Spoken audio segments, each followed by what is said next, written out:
Apa kalian pernah patah hati, marah, atau bahagia? Apa kalian tahu mengapa kamu tetap bermimpi bertemu dengan mantan meski katanya sudah move on? Mengapa kalian takut dikhianati saat mencintai?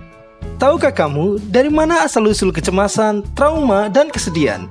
Jika kalian ingin mengetahuinya, maka ketahuilah psikologi. Dan ilmu yang mempelajari proses pembedahannya disebut sebagai psikoanalisis. Tapi sebelumnya jangan lupa untuk subscribe channel YouTube ini, beri like, dan berbagi video ini ke kawan, rekan kerja, tetanggamu, dan bahkan nenek kalian yang sedang bersantai dengan cucunya. Muhehe. Sebelum saya jelaskan lebih jauh tentang psikoanalisis, ada beberapa catatan yang perlu kamu ketahui. Psikologi adalah cabang ilmu pengetahuan dan terapan yang mempelajari tentang perilaku dan mental. Seseorang yang melakukan praktik klinis ilmu dalam psikologi disebut sebagai psikolog.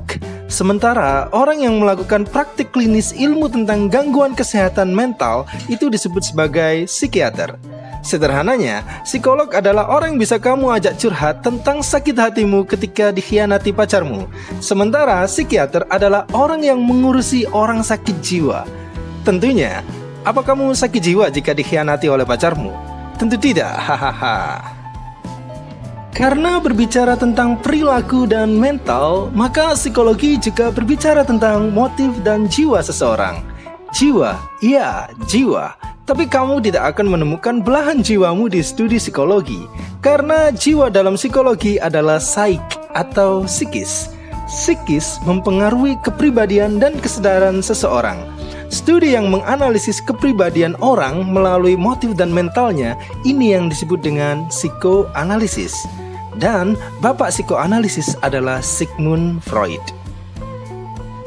Freud sendiri membagi alam psikis kita menjadi 3. Alam sadar atau consciousness, alam subsadar atau subconsciousness, dan alam tak sadar atau unconsciousness.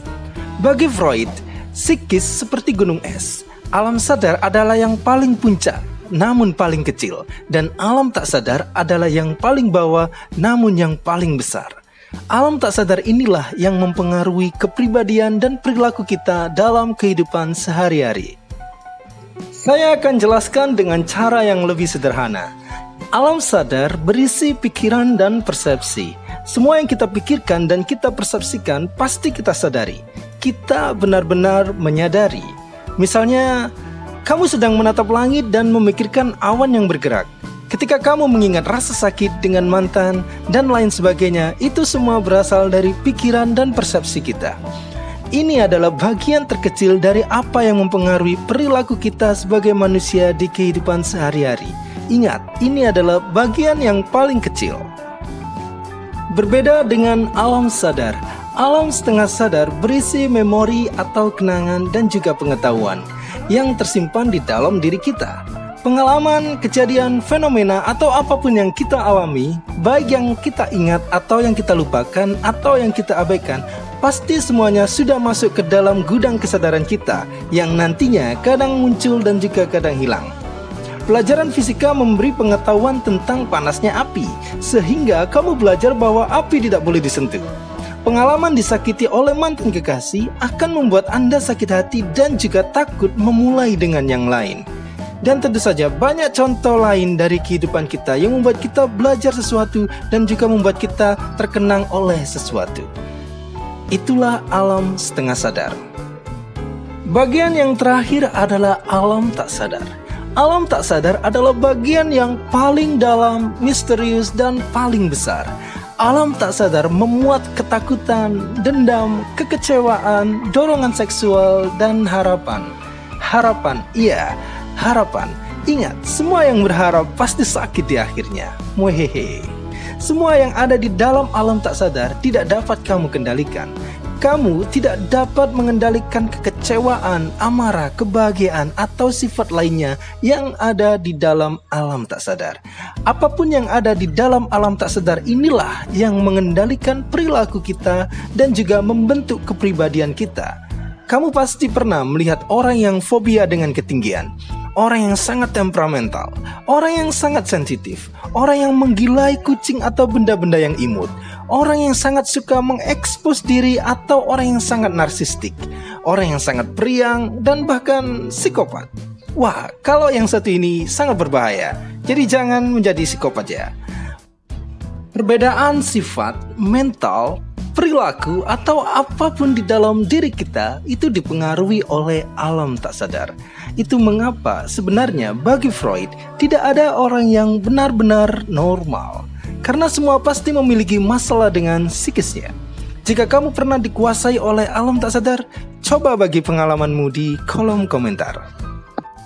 Di dalam alam tak sadar juga terdapat trauma. Trauma berasal dari bahasa Jerman yaitu Traum, yang artinya mimpi. Ya, mimpi yang muncul saat kamu terlelap dalam tidur. Bagi Freud, mimpi adalah kemunculan simbol-simbol apapun di dalam alam tak sadar kita, mulai kenangan yang menyakitkan atau kenangan yang menyenangkan, kecemasan, ketakutan, dan lain sebagainya. Tapi setelah kamu tersadar dan terbangun, kamu pasti sulit untuk mengingat kembali mimpi tersebut. Karena sekali lagi kita tidak dapat menjangkau apalagi mengendalikan alam tak sadar. Orang yang dikuasai trauma artinya ia dikuasai oleh mimpi yang ada di dalam alam tak sadarnya. Apa kamu sering bertemu mantanmu di dalam mimpi? Coba hubungi dia. Mungkin kamu masih mencintai dia. Muhehe. Alam tak sadar juga memuat apa yang disebut dengan basic natural instinct atau insting alamiah dasar, seperti seks, kepuasan diri, kesenangan diri, dan lain sebagainya. Freud menyebutnya id. Insting dasar alamiah ini sama seperti insting hewani. Karena manusia harus hidup bersosial, maka manusia harus mengendalikan id tersebut. Maka muncullah budaya, aturan norma, dan lain sebagainya yang fungsinya mengendalikan sifat hewani manusia tersebut. Ini juga hadir di dalam alam kesadaran manusia. Freud menyebutnya dengan superego. Pengendalian id dan superego pada akhirnya membentuk kepribadian kita. Kepribadian kita ini yang disebut dengan ego atau diri. Jadi apa yang dimaksud dengan diri adalah proses pembentukan yang begitu rumit di dalam psikis manusia dan akhirnya menjadi ego kita. Jika kamu belajar sesuatu hari ini, jangan lupa untuk tulis di kolom komentar. Jangan lelah untuk terus berbakti kepada orang tua kalian, sapa terus tetangga kalian, dan tetap ramah dengan pedagang asongan. Sekian, terima kasih.